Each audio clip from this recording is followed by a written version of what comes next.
السلام عليكم، معكم سارة في المطبخ. اليوم بدنا نعمل كرات الدونات بعجينة بتتكون بس من 3 مكونات ومن دون خميرة ومن دون وقت طويل حتى نريح العجينة. حنقدمها ب3 طرق حلوين ولذيذين. العجينة كتير بتطلع طرية عنا، عجينة جدا رائعة، كتير سهلة ولذيذة.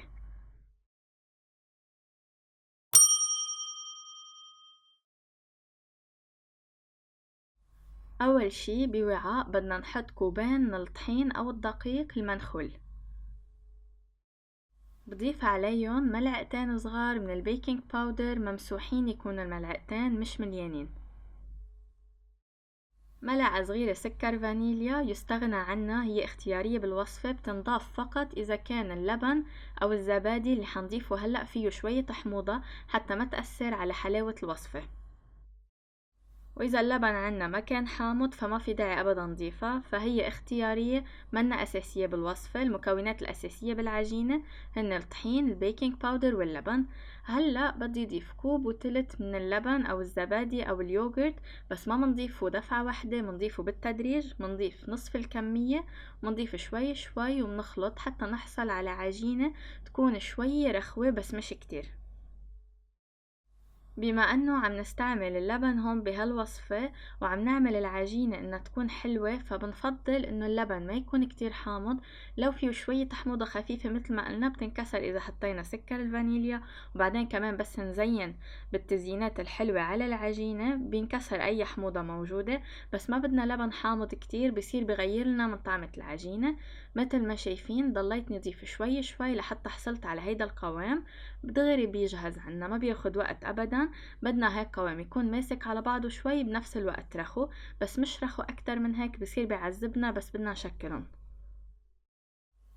ممكن تحتاجوا ملعقة، ملعقتين أو 3 ملاعق أكتر من الكمية اللي ذكرتها من الزبادي. بتضيفوا شوي شوي على النظر، ما بنضيف كمية كبيرة، يعني ملعقة بعد ملعقة، وبنخلط لحتى نوصل للقوام المطلوب. هلأ بأي كيس مناسب لنشكل الحلويات بنحط العجينة اللي عملناها.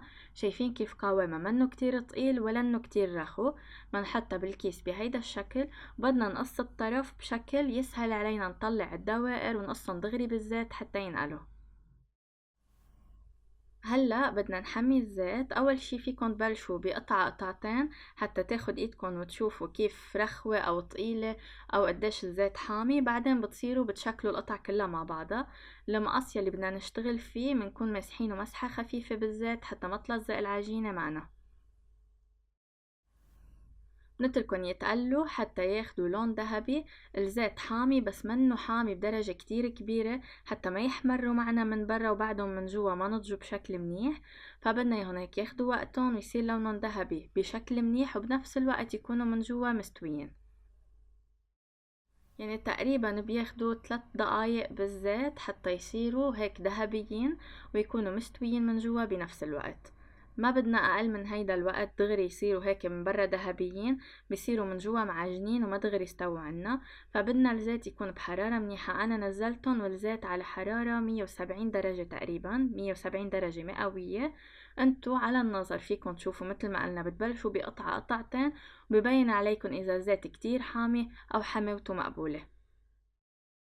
حنعمل 3 طرق للتقديم كتير لذيذين وحلوين، واكيد نحنا بدنا اشياء حلوة تحلي العجينة لانه العجينة ما بقلبها سكر. اول طريقة دغري اول ما يطلع الكرات من الزيت بدنا ننزلهم بقطر بارد، بنحطهم لمدة دقيقتين وبنرفعهم. وبس نرفعهم بنزينهم بالفستق الحلبي المطحون. كتير كتير لذيذين، بيطلعوا طرايا وخفيفين ابدا منن قاسيين. ومثل ما شايفين العجينة اللي عملناها كتير سهلة وسريعة، ومكوناتها بسيطة ومتوفرة عنا وابدا ما بتاخد وقت. خلطتهم شوي مع بعضهم حتى الفستق يفوت فيهم اكتر من تحت. طبعا فيكن اذا انتم ما بدكن تزينوا بالفستق بتزينوا باللي انتم بدكن اياه. التقديم التاني كتير سهل، ما بياخد معنا ابدا وقت. كمان الكرات هن ودافيين برش عليهم سكر بودرة بهيدا الشكل، وكمان فينا نخلطهم شوي حتى السكر البودرة يختلط من كل الجهات على كرات الدونات ويعطينا طعم حلو اكتر. وطريقة التقديم الثالثة هي بالجالاكسي، حدوب لوحين من الجالاكسي على حمام مائي أو أي نوع شوكولا متوفر عنا. أي نوع شوكولا بتحبوا تغلفوا فيه كرات الدونات فيكن تستعملوه. أهم شي ما نشد كتير بالحرارة عليهم، بس ندوبن على البخار حتى ما يشدوا عنا. بدنا ياهن هيك دايبين بشكل سلس وناعم.